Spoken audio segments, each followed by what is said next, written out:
창세기 3장 5절과 6절 말씀입니다.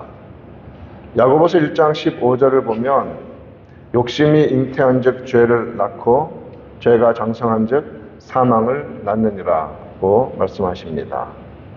욕심에서 죄로, 죄는 사망으로 필연적으로 이어져 가게 되어 있습니다. 다 인간의 마음속에서 일어나는 일들, 인간의 행동으로 자행하는 인간이 범한 것입니다. 그런데 그 욕심이 시작되도록 부추기는 것이 무엇이냐면 그것이 유혹입니다. 하나님은 선과 악을 알게 하는 나무의 열매를 먹지 말라고 하셨습니다. 부정형으로 되어 있는 명령이지만 하나님의 긍정적인 사랑이 들어있는 그러한 명령입니다. 하나님의 명령에는 그것을 먹지 않는 것이 유익하다는 의미가 들어있고 그리고 순종의 요구가 담겨 있죠. 마귀는 정반대로 말합니다. 너희가 그것을 먹는 날에는 너희 눈이 밝아져 하나님과 같이 되어 선악을 알게 될 것이라고 유혹합니다. 선과 악을 구분하는 기준이 바로 너가 될 것이다 라는 그런 유혹이죠. 그렇기 때문에 하나님이 자기처럼 되지 못하도록 그 열매를 금지시켰다라고 그렇게 유혹을 합니다. 세 가지로 유혹을 합니다. 눈이 밝아질 것이다, 하나님과 같이 될 것이다, 그리고 선악을 알게 된다. 그러니 따서 먹어라 라고 유혹하는 것이죠. 영적인 존재이지만 피조물인 천사들, 그 중에서도 천사장이었던 사탄은 하나님과 같이 되려고, 하나님보다 더 높아지려고 하여서 영적인 세계에서 타락했습니다. 그것이 마귀이며 사탄입니다. 이미 하나님과 같이 되려고 반역의 죄를 범한 사탄은 하나님이 그의 형상대로 3차원 물리 세상 속에 창조하신 첫 사람을 똑같은 죄악으로 끌고 들어가려고 유혹하고 있는 것입니다.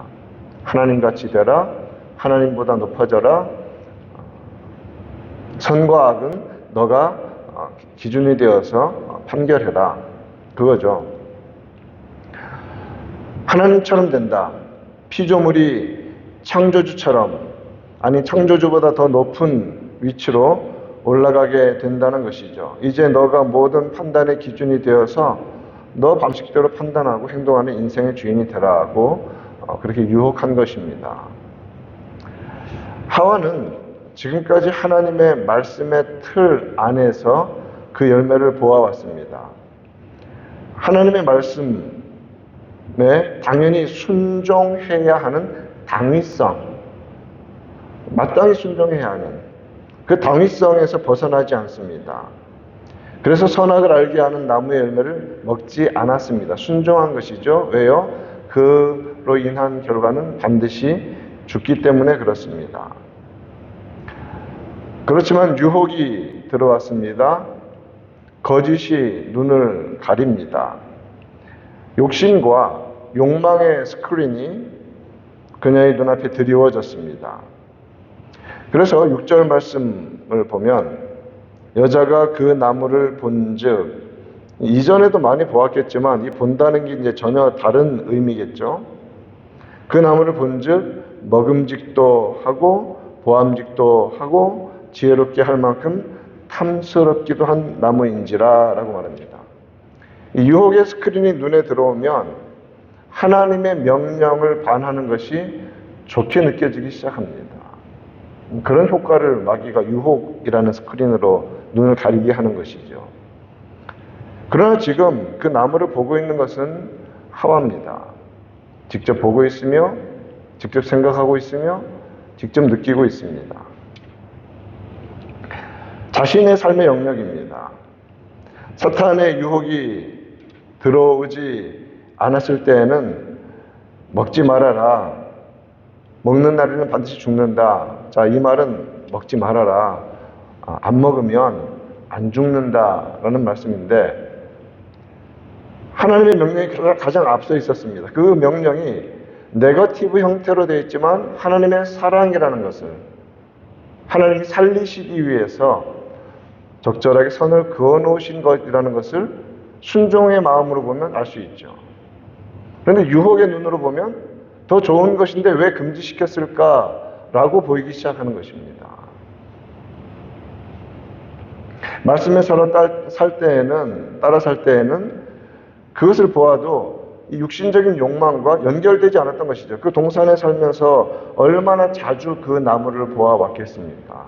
근데 말씀으로 보면 죄로 안 들어가는데 유혹의 스크린으로 보면 죄로 나아간다는 것입니다. 방향이 달라지는 것이죠.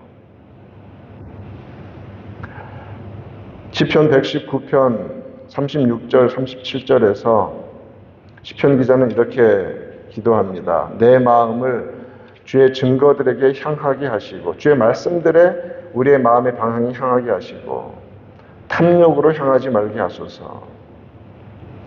내 눈이 돌이켜 허탄한 것을 보지 말게 하시고 주의 길에서 나를 살아나게 하소서. 이렇게 시편 기자는 기도합니다.